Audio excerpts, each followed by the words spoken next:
Act 2 of the tragedy of Romeo and Juliet by William Shakespeare. Act 2. Prologue. Enter Chorus. Chorus. Now old Desire doth in his deathbed lie, and young Affection gapes to be his heir. That fair for which Love groaned for and would die, with tender Juliet matched, is now not fair. Now Romeo is beloved, and loves again, alike bewitched by the charm of locks. But to his foe supposed he must complain, and she steal love's sweet bait from fearful hooks. Being held a foe, he may not have access to breathe such vows as lovers used to swear, and she as much in love, her means much less to meet her new beloved anywhere. But passion lends them power, time means to meet, tempering extremities with extreme sweet. Exit. Scene 1. A lane by the wall of Capulet's orchard. Enter Romeo alone. Romeo. Can I go forward when my heart is here? Turn back, dull earth, and find thy centre out. Climbs the wall and leaps down within it. Enter Benvolio with Mercutio. Benvolio. Romeo, my cousin Romeo! Romeo! Mercutio. He is wise, and on my life hath stolen him home to bed. Benvolio. He ran this way, and leapt this orchard wall. Call, good Mercutio. Mercutio. Nay, I'll conjure too. Romeo, humours, madman, passion, lover, appear thou in the likeness of a sigh. Speak what one rhyme, and I am satisfied. Cry but I me, pronounce but love and dove. Speak to my gossip Venus one fair word, one nickname for her purblind son and heir.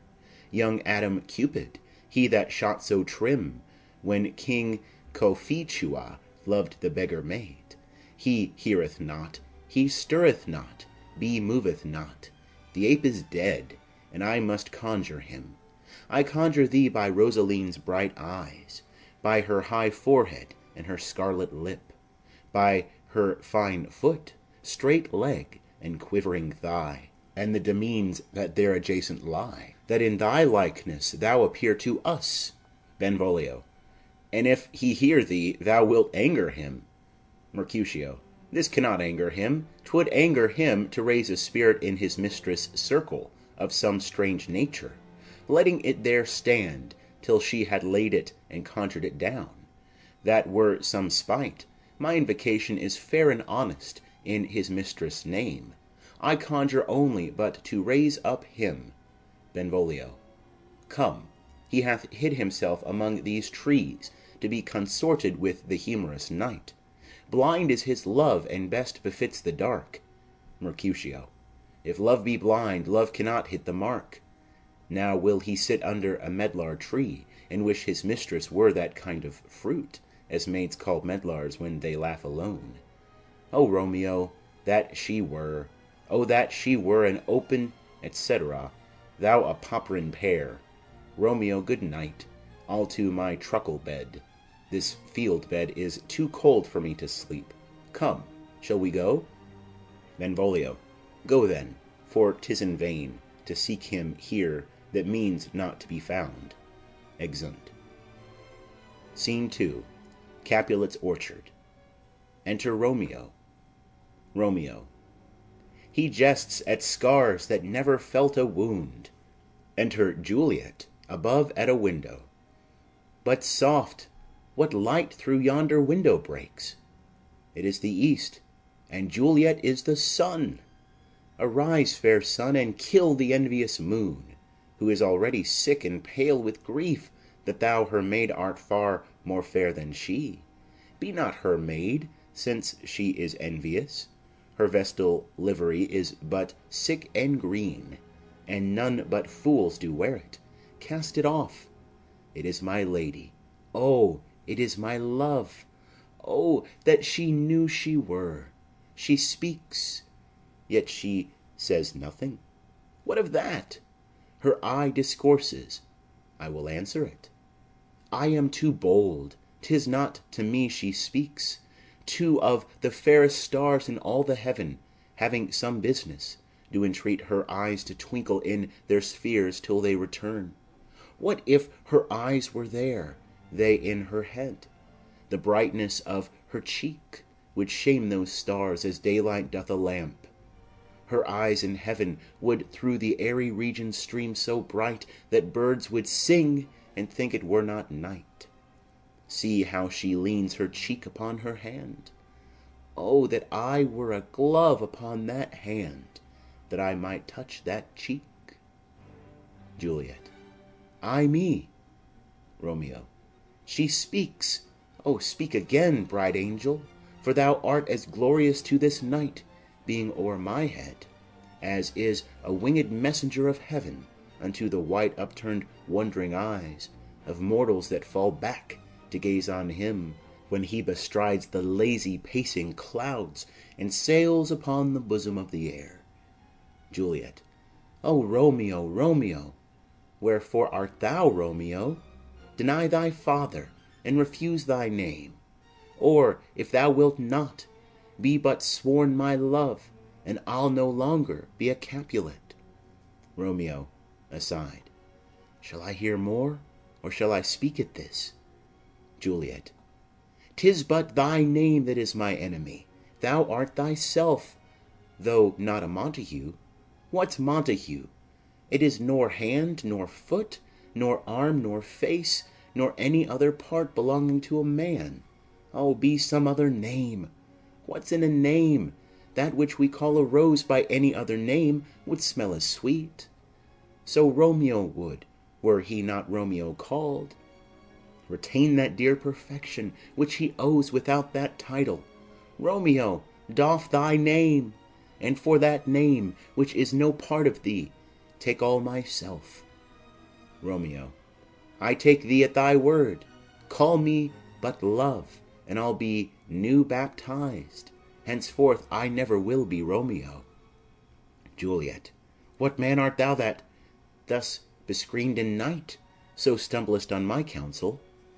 Romeo. By a name I know not how to tell thee who I am. My name, dear saint, is hateful to myself, because it is an enemy to thee. Had I it written, I would tear the word. Juliet. My ears have yet not drunk 100 words of that tongue's utterance, yet I know the sound. Art thou not Romeo, and a Montague? Romeo. Neither, fair saint, if either thee dislike. Juliet. How camest thou hither? Tell me, and wherefore? The orchard walls are high and hard to climb, and the place death, considering who thou art, if any of my kinsmen find thee here. Romeo. With love's light wings did I o'erperch these walls, for stony limits cannot hold love out. And what love can do that dares love attempt? Therefore thy kinsmen are no let to me. Juliet. If they do see thee, they will murder thee. Romeo. Alack, there lies more peril in thine eye than 20 of their swords. Look thou but sweet, and I am proof against their enmity. Juliet. I would not for the world they saw thee here. Romeo. I have night's cloak to hide me from their sight, and but thou love me, let them find me here. My life were better ended by their hate than death prorogued, wanting of thy love. Juliet. By whose direction foundest thou out this place? Romeo. By love, that first did prompt me to inquire. He lent me counsel, and I lent him eyes. I am no pilot, yet wert thou as far as that vast shore washed with the farthest sea, I would adventure for such merchandise. Juliet. Thou knowest the mask of night is on my face, else would a maiden blush bepaint my cheek for that which thou hast heard me speak tonight. Fain would I dwell on form, fain deny what I have spoke, but farewell compliment. Dost thou love me? I know thou wilt say aye, and I will take thy word. Yet if thou swearest, thou mayst prove false. At lovers' perjuries they say Jove laughs. O gentle Romeo, if thou dost love, pronounce it faithfully. Or if thou thinkest I am too quickly won, I'll frown and be perverse, and say thee nay, so thou wilt woo, but else not for the world. In truth, fair Montague, I am too fond, and therefore thou mayst think my haviour light. But trust me, gentlemen, I'll prove more true than those that have more cunning to be strange. I should have been more strange, I must confess, but that thou overheardst ere I was ware my true love passion. Therefore pardon me, and not impute this yielding to light love, which the dark night hath so discovered. Romeo. Lady, by yonder blessed moon I swear, that tips with silver all these fruit tree tops. Juliet. Oh, swear not by the moon, the inconstant moon that monthly changes in her circled orb, lest that thy love prove likewise variable. Romeo. What shall I swear by? Juliet. Do not swear at all, or if thou wilt, swear by thy gracious self, which is the god of my idolatry, and I'll believe thee. Romeo. If my heart's dear love. Juliet. Well, do not swear. Although I joy in thee, I have no joy of this contract to-night. It is too rash, too unadvised, too sudden, too like the lightning, which doth cease to be ere one can say it lightens. Sweet, good night. This bud of love by summer's ripening breath may prove a beauteous flower when next we meet. Good night, as sweet repose and rest come to thy heart as that within my breast. Romeo. Oh, wilt thou leave me so unsatisfied? Juliet. What satisfaction canst thou have to-night? Romeo. The exchange of thy love's faithful vow for mine. Juliet. I gave thee mine before thou didst request it, and yet I would it were to give again. Romeo. Wilt thou withdraw it? For what purpose, love? Juliet. But to be frank, and give it thee again, and yet I wish but for the thing I have. My bounty is as boundless as the sea. My love is deep. The more I give to thee, the more I have, for both are infinite. I hear some noise within. Dear love, adieu. Nurse calls within. Anon, good nurse. Sweet Montague, be true. Stay but a little, I will come again. Exit. Romeo. O blessed, blessed night! I am afeard, being in night, all this is but a dream, too flattering sweet to be substantial. Enter Juliet above. Juliet. 3 words, dear Romeo, and good night indeed.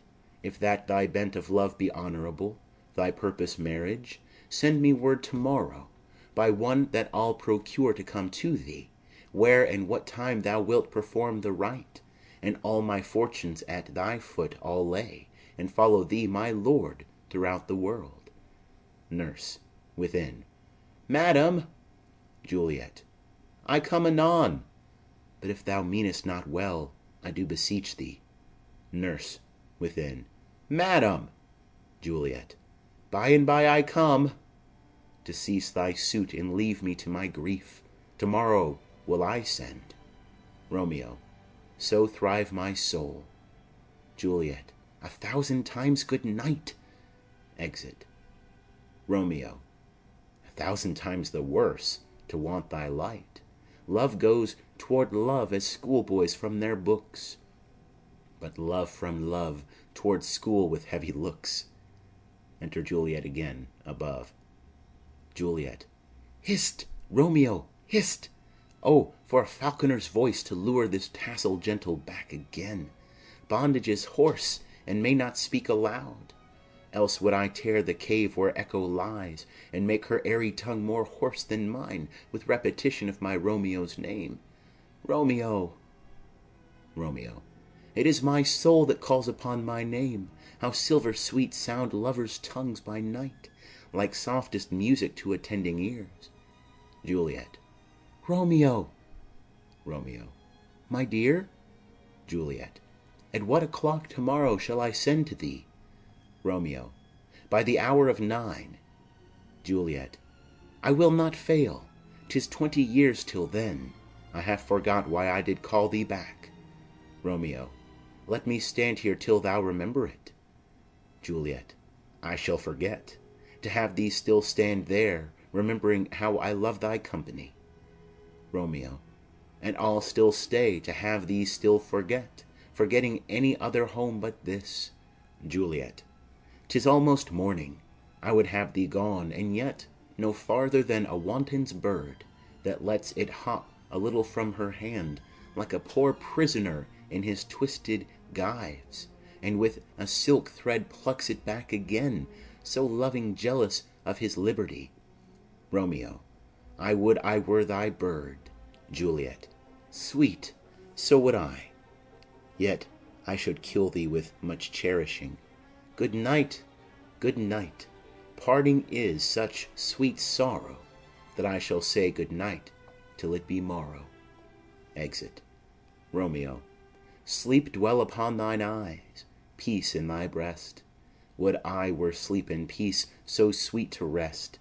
Hence will I to my ghostly father's cell, his help to crave, and my dear hap to tell. Exit. Scene 3. Friar Lawrence's cell. Enter Friar, Lawrence alone, with a basket. Friar. The grey-eyed morn smiles on the frowning night, checkering the eastern clouds with streaks of light, and flecked darkness like a drunkard reels from forth day's path in Titan's fiery wheels. None, ere the sun advance his burning eye, the day to cheer and night's dank dew to dry. I must upfill this osier cage of ours with baleful weeds and precious juiced flowers. The earth that's nature's mother is her tomb. What is her burying grave? That is her womb. And from her womb children of diverse kind we sucking on her natural bosom find. Many for many virtues excellent, none but for some, and yet all different. Oh, mickle is the powerful grace that lies in plants, herbs, stones, and their true qualities. For naught so vile that on the earth doth live, but to the earth some special good doth give, nor aught so good but, strained from that fair use, revolts from true birth, stumbling on abuse. Virtue itself turns vice, being misapplied, and vice sometimes by action dignified. Within the infant rind of this small flower poison hath residence, and medicine power. For this, being smelt with that part, cheers each part, being tasted, slays all senses with the heart. Two such opposed kings encamp them still, in man as well as herbs, grace and rude will. And where the worser is predominant, full soon the canker death eats up that plant. Enter Romeo. Romeo. Good morrow, father. Friar. Benedicite, what early tongue so sweet saluteth me? Young son, it argues a distempered head.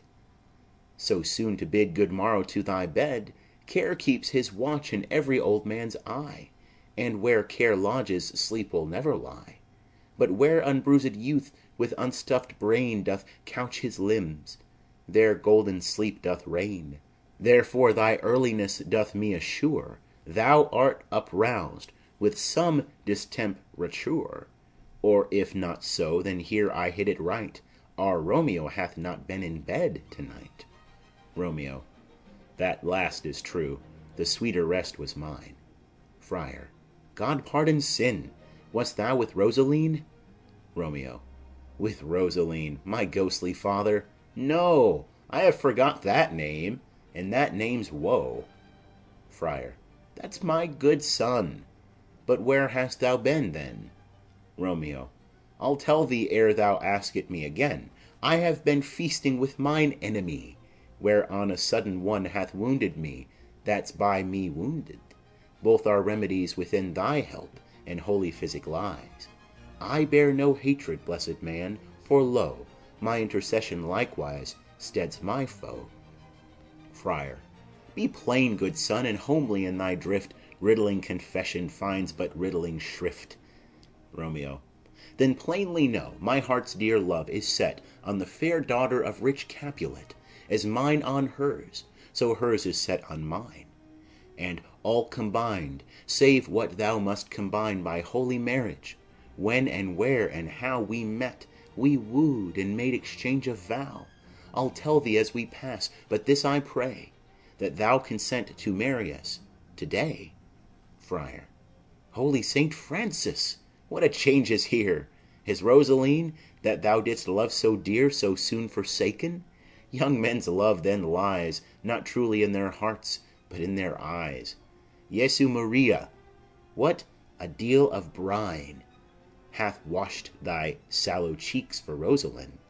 How much salt water thrown away in waste, to season love, that of it doth not taste! The sun not yet thy sighs from heaven clears, thy old groans ring yet in mine ancient ears.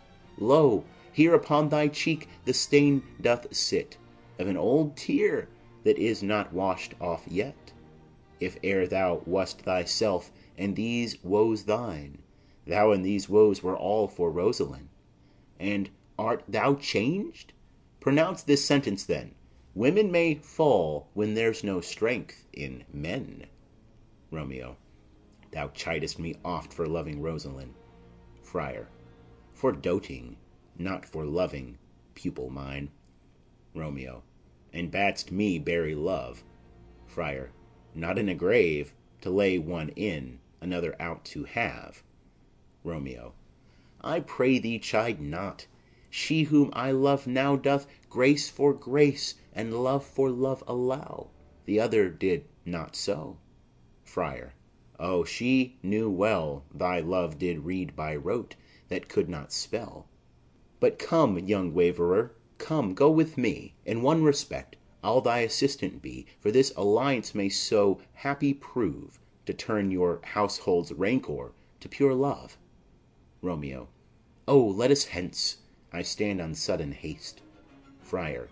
Wisely and slow, they stumble that run fast. Exeunt. Scene 4. A street. Enter Benvolio and Mercutio. Mercutio. Where the devil should this Romeo be? Came he not home tonight? Benvolio. Not to his father's. I spoke with his man. Mercutio. Why, that same pale hard-hearted wench, that Rosaline, torments him so that he will sure run mad. Benvolio. Tybalt, the kinsman to old Capulet, hath sent a letter to his father's house. Mercutio. A challenge on my life.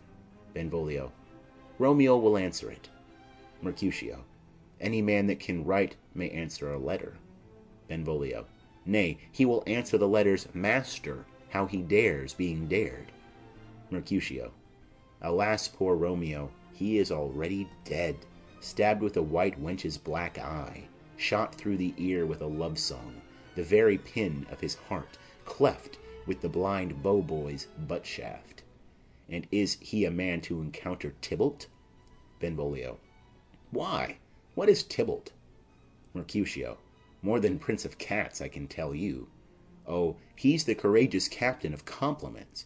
He fights as you sing prick song, keeps time, distance, and proportion, rests me his minim rest, 1, 2, and the third in your bosom, the very butcher of a silk button, a duellist, a gentleman of the very first house, of the first and second cause.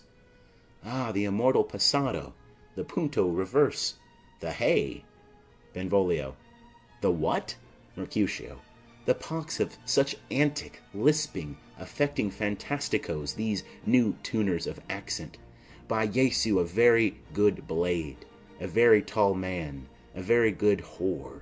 Why is not this a lamentable thing, grand sir, that we should be thus afflicted with these strange flies, these fashion-mongers, these pardon-amies, who stand so much on the new form that they cannot sit at ease on the old bench.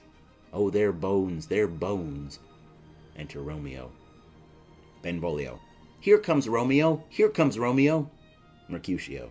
Without his roe, like a dried herring.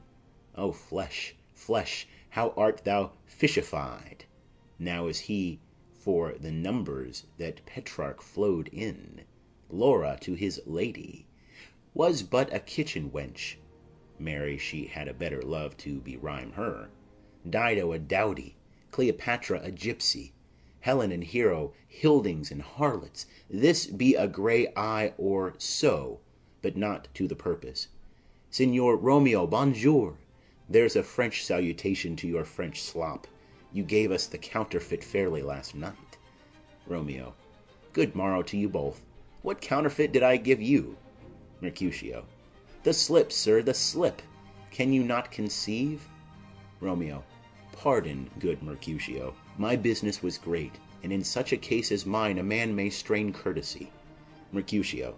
That's as much as to say such a case as yours constrains a man to bow in the hams. Romeo. Meaning to Cursey. Mercutio. Thou hast most kindly hit it. Romeo. A most curious exposition. Mercutio. Nay, I am the very pink of courtesy. Romeo. Pink for flower. Mercutio. Right. Romeo. Why, then is my pump well flowered? Mercutio. Well said. Follow me this jest now till thou hast worn out thy pump, that when the single soul of it is worn, the jest may remain after the wearing solely singular. Romeo. O single-souled jest, solely singular for the singleness. Mercutio. Come between us, good Benvolio, my wits faint. Romeo. Swits and spurs, or I'll cry a match. Mercutio. Nay, if our wits run the wild goose chase, I am done, for thou hast more of the wild goose in one of thy wits than I am sure I have in my whole 5. Was I with you there for the goose? Romeo. Thou wast never with me for anything when thou wast not there for the goose. Mercutio. I will bite thee by the ear for that jest. Romeo. Nay, good goose, bite not. Mercutio. Thy wit is a very bitter sweeting. It is a most sharp sauce. Romeo. And is it not then well served into a sweet goose? Mercutio.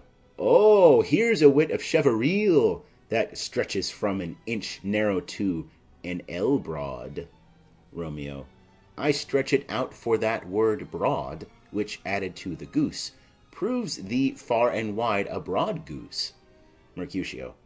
Why is not this better now than groaning for love?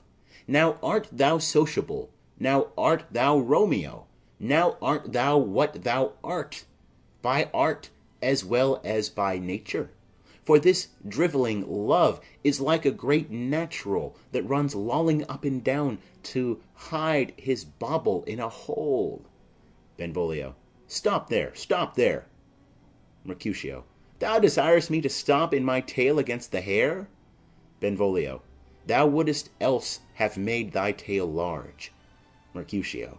Oh, thou art deceived. I would have made it short, for I was come to the whole depth of my tale, and meant indeed to occupy the argument no longer.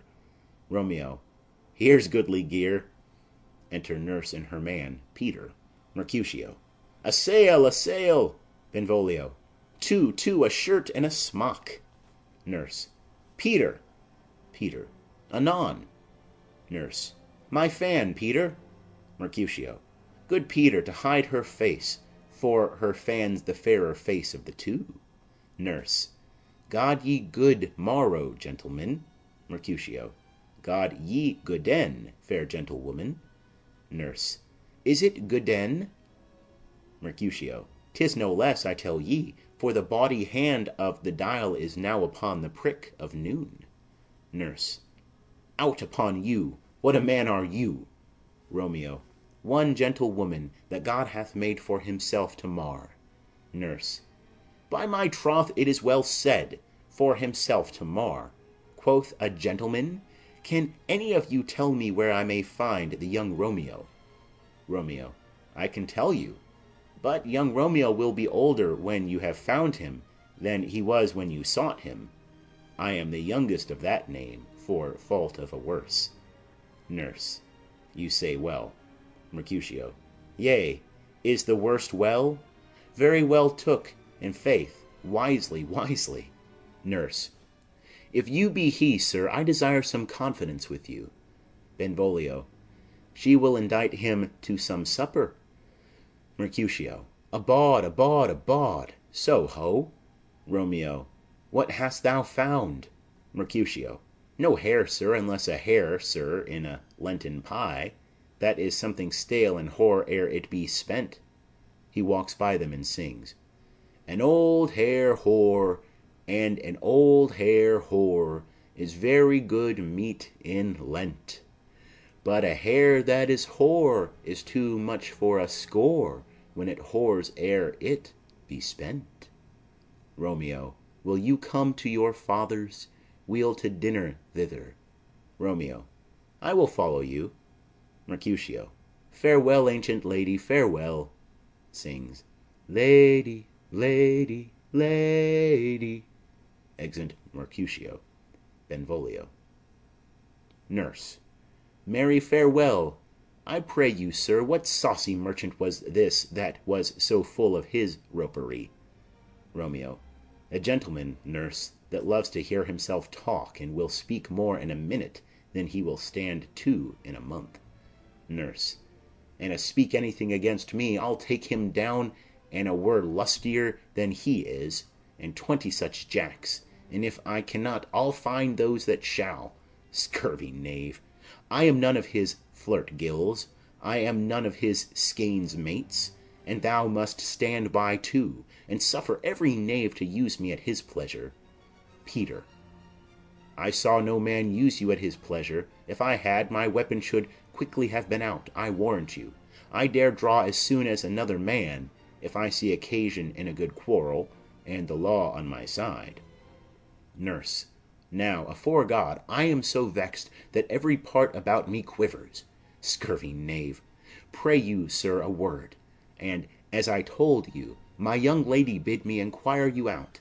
What she bid me say I will keep to myself, but first let me tell ye, if ye should lead her into a fool's paradise, as they say, it were a very gross kind of behaviour, as they say, for the gentlewoman is young, and therefore, if you should deal double with her, truly it were an ill thing to be offered to any gentlewoman, and very weak dealing. Romeo. Nurse, commend me to thy lady and mistress, I protest unto thee. Nurse. Good heart, and I faith I will tell her as much. Lord, Lord, she will be a joyful woman. Romeo. What wilt thou tell her, nurse? Thou dost not mark me. Nurse. I will tell her, sir, that you do protest, which, as I take it, is a gentleman-like offer. Romeo. Bid her devise some means to come to shrift this afternoon, and there she shall at Friar Lawrence's cell be shrived and married. Here is for thy pains. Nurse. No, truly, sir, not a penny. Romeo. Go to, I say you shall. Nurse. This afternoon, sir. Well, she shall be there. Romeo. And stay, good nurse, behind the abbey wall. Within this hour my man shall be with thee, and bring thee cords made like a tackled stair, which to the high topgallant of my joy must be my convoy in the secret night. Farewell, be trusty, and I'll quit thy pains. Farewell, commend me to thy mistress. Nurse. Now, God in heaven bless thee. Hark you, sir. Romeo. What say'st thou, my dear nurse?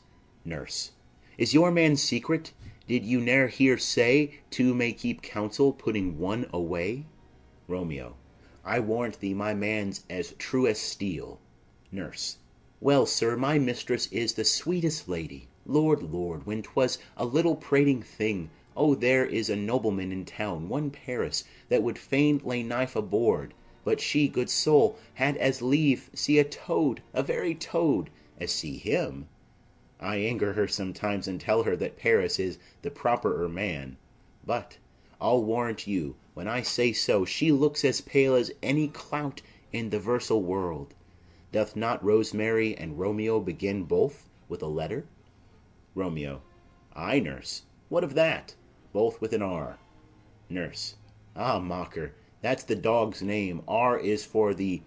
No, I know it begins with some other letter, and she hath the prettiest sententious of it, of you and Rosemary, that it would do you good to hear it. Romeo. Commend me to thy lady. Nurse. Ay, 1,000 times. Exit Romeo. Peter. Peter. Anon. Nurse. Peter, take my fan and go before and apace. Exeunt. Scene 5. Capulet's orchard. Enter Juliet. Juliet. The clock struck 9 when I did send the nurse. In half an hour she promised to return. Perchance she cannot meet him. That's not so. Oh, she is lame. Love's heralds should be thoughts, which 10 times faster glide than the sun's beams, driving back shadows over lowering hills. Therefore do nimble-pinioned doves draw love, and therefore hath the wind swift Cupid wings. Now is the sun upon the highmost hill of this day's journey, and from 9 till 12 is 3 long hours, yet she is not come. Had she affections and warm youthful blood, she would be as swift in motion as a ball.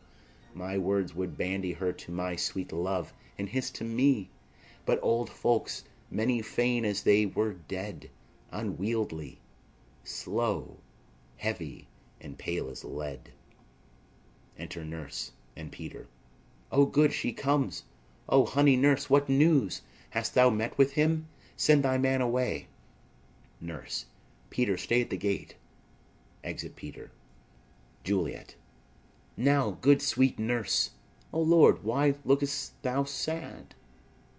Though news be sad, yet tell them merrily. If good, thou shamest the music of sweet news by playing it to me with so sour a face. Nurse. I am a-weary, give me leave a while. Fie, how my bones ache! What a jaunts have I had! Juliet. I would thou hadst my bones, and I thy news. Nay, come, I pray thee speak, good nurse, speak. Nurse. Jesu, what haste! Can you not stay a while? Do you not see that I am out of breath? Juliet. How art thou out of breath, when thou hast breath to say to me that thou art out of breath? The excuse that thou dost make in this delay is longer than the tale thou dost excuse. Is thy news good or bad? Answer to that. Say either, and I'll stay the circumstance. Let me be satisfied. Is it good or bad? Nurse. Well, you have made a simple choice. You know not how to choose a man. Romeo, no, not he. Though his face be better than any man's, yet his leg excels all men's. And for a hand and a foot and a body, though they be not to be talked on, yet they are past compare. He is not the flower of courtesy, but I'll warrant him as gentle as a lamb. Go thy ways, wench, serve God. What, have you dined at home? Juliet. No, no, but all this did I know before. What says he of our marriage? What of that? Nurse. Lord, how my head aches! What a head have I! It beats as it would fall in 20 pieces. My back, oh, to other side. Ah, my back, my back! Beshrew your heart for sending me about to catch my death with jouncing up and down. Juliet. In faith, I am sorry that thou art not well. Sweet, sweet, sweet nurse, tell me, what says my love? Nurse. Your love says, like an honest gentleman, and a courteous and a kind and a handsome and, I warrant, a virtuous. Where is your mother? Juliet. Where is my mother? Why, she is within. Where should she be? How oddly thou repliest. Your love says, like an honest gentleman, where is your mother? Nurse. O God's lady dear, are you so hot? Marry, come up, I trow. Is this the poultice for my aching bones? Henceforward do your messages yourself. Juliet. Here's such a coil. Come, what says Romeo? Nurse. Have you got leave to go to shrift to-day? Juliet. I have. Nurse. Then hie you hence to Friar Lawrence's cell. There stays a husband to make you a wife. Now comes the wanton blood up in your cheeks. They'll be in scarlet straight at any news. Hie you to church. I must another way, to fetch a ladder, by the which your love must climb a bird's nest soon when it is dark. I am the drudge, and toil in your delight, but you shall bear the burthen soon at night. Go, all to dinner. He you to the cell. Juliet. He to high fortune. Honest nurse, farewell. Exeunt. Scene 6.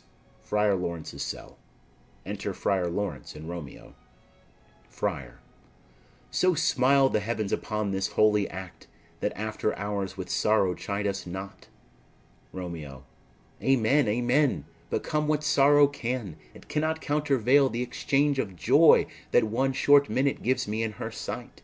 Do thou but close our hands with holy words, then love-devouring death do what he dare. It is enough I may but call her mine. Friar. These violent delights have violent ends, and in their triumph die, like fire and powder, which, as they kiss, consume. The sweetest honey is loathsome in his own deliciousness, and in the taste confounds the appetite. Therefore love moderately. Long love doth so. Too swift arrives, as tardy as too slow. Enter Juliet. Here comes the lady. Oh, so light of foot will ne'er wear out the everlasting flint. A lover may bestride the gossamer that idles in the wanton summer air, and yet not fall. So light is vanity. Juliet. Good even to my ghostly confessor. Friar. Romeo shall thank thee, daughter, for us both. Juliet. As much to him, else is his thanks too much. Romeo. Ah, Juliet, if the measure of thy joy be heaped like mine, and that thy skill be more to blazon it, then sweeten with thy breath this neighbor air, and let rich music's tongue unfold the imagined happiness that both receive in either by this dear encounter. Juliet. Conceit, more rich in matter than in words, brags of his substance, none of ornament. They are but beggars that can count their worth. But my true love is grown to such excess, cannot sum up some of half my wealth. Friar. Come, come with me, and we will make short work, for by your leaves you shall not stay alone, till Holy Church incorporate two in one. Exeunt. End of Act 2.